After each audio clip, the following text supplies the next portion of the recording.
What's up, folks? It's MJ here with Alex Storm. This is the latest episode of Throwback Thursday. As we always do on Throwback Thursday, we have a movie that we watched this week, and we're getting ready to discuss it. So, Alex, what did we watch this week? So this week we watched Jurassic Park in expectation of Jurassic World, which is coming out this Friday. I'm also excited to see that. But yeah, so we figured we would see how Jurassic Park held up, how the special effects were, and what we felt about the movie after 22 years. Yeah, long time. It is a long time. So Jurassic Park came out in 1993. It was directed by Steven Spielberg. It starred Jeff Goldblum, Sam Neill, and Laura Dern. Mm-hmm. And I enjoyed it. What do you think?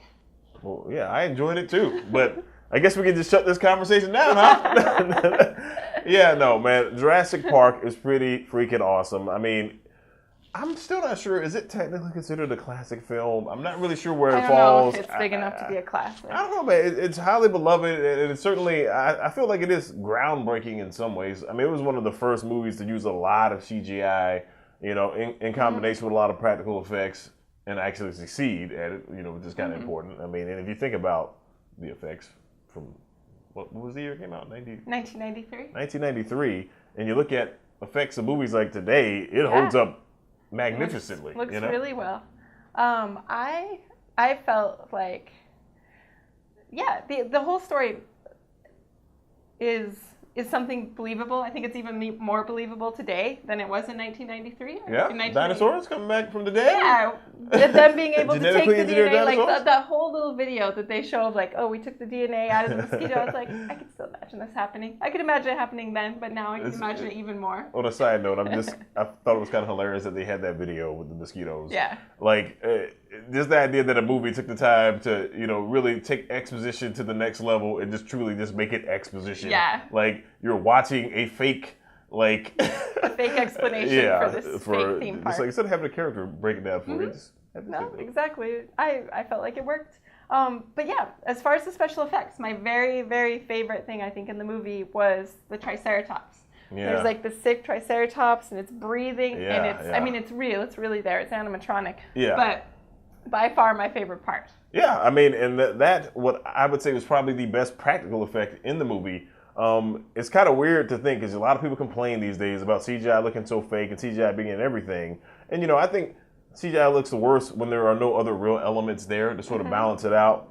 And this is a situation where I actually found, going back and watching it, that I felt like some of the practical effects didn't hold up as well as the CGI did, but this Triceratops was definitely an exception. I was like, man, and I'm vaguely remembering them saying that they used an elephant or something for part of his body or something. I don't know, like, because it really looked like a real breathing thing. Yeah. I was like, man, like, how did they make something inflate and go up and down like that? It was kind of weird. So yeah, I thought it was really cool. Yeah, it was amazing. I felt like the other thing that was really neat about the movie was the effects and the action in the movie is really good. That's another thing that's all real. Like, there's not a lot of CGI. Like when the car is stuck in the flood, when the little chubby guy dies. And then I don't know if it's real or not, but I think it was probably practical. When the car falls down the tree, that part was really cool too. Yeah. Like it was like on the edge of my seat action that, I don't know. Yeah, I mean, it was just super well staged action. I mean, one of my favorite things was before the car falls off the tree, when they're behind the car, the T-Rex is like nudging the car when it's upside down and sliding. It's like, it's just these little details that really stick out. And you're like, wow, someone actually took the time, sat down and thought about not just the story itself, but they thought about the sequence and like how the sequence looks. And it really does like translate into something that's really cool, And it's, by today's standards, simple in some ways, right? Like if think about a scene from the Avengers where it's like a person is stuck behind a car while the robot is pushing the car from side to side, you'd be like, wow, that's like so lame and not like exciting. But this is really tense and exciting, And the other thing that I think, and this is just Steven Spielberg, this is what he's known for, is the sense of wonder in the film, right? When they first see all the dinosaurs in the distance and the music's playing and they're just like, wow. And it's like, watching this movie 20-something years later, I was feeling it too, man. I was like, this is so cool. Like, I want to be in Jurassic Park. You know what I'm saying? Like, that would be awesome. Yep. And it's like, that's something that, like, he is one of the best directors at conveying and pulling it off in a way that just other people just simply cannot do it. And it's just amazing to think that it wasn't just because I first watched this movie when I was a kid. It's like, no, it really still it's just in the movie. It's there. Yeah, it's definitely a really good for adults movie. Mm-hmm. It brings out the child in you. Yeah, and the characters in it, before we're finished, I felt like I actually liked them in the film too. When it started, I was like, oh, these kids, I can't watch this. I don't like these kids. Okay. I remember not liking these kids before. But then watching it even as an adult, I was like, okay, the kids get better. I like them okay by the end of the movie. And the rest of the characters they're pretty cool. Some of them are extreme. The little bad guy, he's kind of extreme. The little bad guy? Who's the little bad guy? Chubby dude. He's still in the embryos. He's the chubby guy. He's a little guy.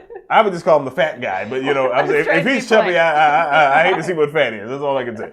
But either way, like, he's over the top, like, with silliness, but it's still good. But that's the thing, what's funny to me is that all the characters are just caricatures, right? Mm-hmm. Every single one of them. Yeah. But I always feel like, this is not necessarily true, but it's almost like I feel like Jurassic Park sort of established the new caricatures or tropes for a time period. And so, like, everything sort of copied it since then. And I don't feel like these stock characters were necessarily around before 1993 with as much prevalence as they are, these days. And so it's like, it's weird to think that, like, you can go back after having seen like 200 movies that have the exact same type of characters and still sort of see the movie that sort of set it off, or that was on, around the time that this trend was happening, and it still works in that movie. It doesn't feel like lessened by all the garbage that's come after it, Definitely. But yeah, I mean, go ahead. To that point, the females, the diversity in the film. The female, she wasn't totally relying on men. She was a pretty strong character. The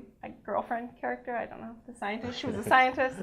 She was taking care of herself. She was fighting dinosaurs too. There was kind of a lack of diversity, and the first person killed was a black man. So it had that going against it. But Samuel Jackson was in it for a while and got to yell once, so that was cool. Yeah. Rather subdued version of Samuel Jackson. I'm always surprised whenever Sam Jackson is just speaking. Yeah, I forgot he was even in this movie. Yeah. I didn't know him in 1993, I guess. I didn't forget, but yeah. I want to say, this was either pre-Pulp Fiction or right around the time. Right around then. Yeah, he was still just a character actor at that point before he became the screaming Wasn't Sam himself. Jackson. Yeah. So more power to him. Indeed. But it is kind of funny to go back and watch movies this old too. Just think about Hollywood. They're like, man, how many people in this movie? I mean, not that there was any like super huge megastars in this movie at the time of its release, but it's like, how many of these people are doing like anything now? It's still on the scene. Laura Dern got nominated for Best Supporting Actress last year, but I wouldn't say she's been lighting it up in her career in the subsequent 20 years in between now and then. And again, Jeff Goldblum's playing a weird character on apartment commercials now. So I don't know, but it's just funny to think about, how time passes, 20 years. And the thing that still resonates is the movie itself, not necessarily the people that were in it, And Steven Spielberg is still, I would say, just as bankable as he's ever been. Definitely. So, go figure. So the movie's worth it.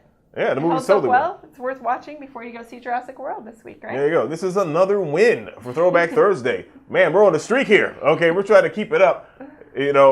Just picking a bunch of great old school movies. And obviously, old school can be defined differently depending on who you are. If you're 12, these are really old movies because they existed before you were alive. But don't worry, for you old heads, we're going to go a little bit further back in time in some upcoming episodes. So, just hang around. All right, folks, so that concludes this episode of Throwback Thursday. Thanks so much for checking it out. And remember, you can always check out any of these videos or any upcoming videos at themoderntruth.com. You can also follow me at TheOnlyMJ, and you can follow Alex at Alex Storm, TMT, as in The Modern Truth. There it is again, The Modern Truth. Thanks for tuning in, folks, and take care.